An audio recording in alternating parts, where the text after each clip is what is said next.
The lord. మంగళవారము July 23, 2024. ఈ రోజు దేవుని వాక్యము, ఇవి మీకు కలిగి విస్తరించిన ఎడల అవి మన ప్రభువైన యేసుక్రీస్తును గూర్చిన అనుభవ జ్ఞాన విషయములలో మిమ్మును సోమరులైనను నిష్ఫలులైనను కాకుండా చేయును. 2 పేతురు పత్రిక 1వ అధ్యాయము 8వ వచనం.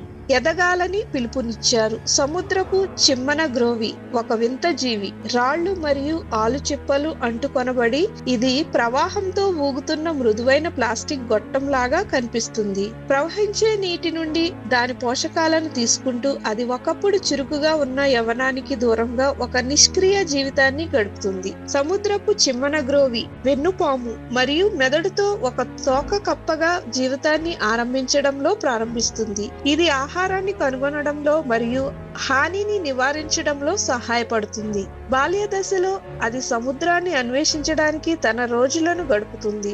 అయితే అది యుక్త వయసుకు చేరుకున్నప్పుడు ఏదో సంభవిస్తుంది. దాని యొక్క రాతి మీద స్థిరపడడం, అది అన్వేషించడం మరియు పెరగడం ఆగిపోతుంది. ఒక భయంకరమైన మెలికతో అది తన సొంత మెదడును జీర్ణించుకుంటుంది.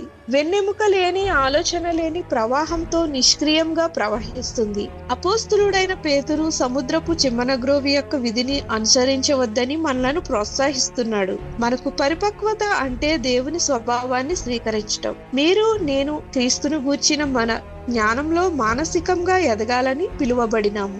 ఆత్మీయంగా మంచితనం, పట్టుదల, స్వీయ నియంత్రణ వంటి లక్షణాలలో మరియు ఆచరణాత్మకంగా మన బహుమతుల ద్వారా ప్రేమించడానికి, ఆతిథ్యాన్ని అందించడానికి మరియు ఇతరులకు సేవ చేయడానికి క్రొత్త మార్గాలను అన్వేషించడం ద్వారా ఇటువంటి ఎదగాలనే ఈ పిలుపు 70 ఏళ్ల వృద్ధులకు ఎంత కీలకమో యుక్త వయస్కుడికి అంతే అవసరం. దేవుని స్వభావం సముద్రమంత విశాలమైనది. మనము కేవలం కొన్ని అడుగులు ఈదుకున్నాము.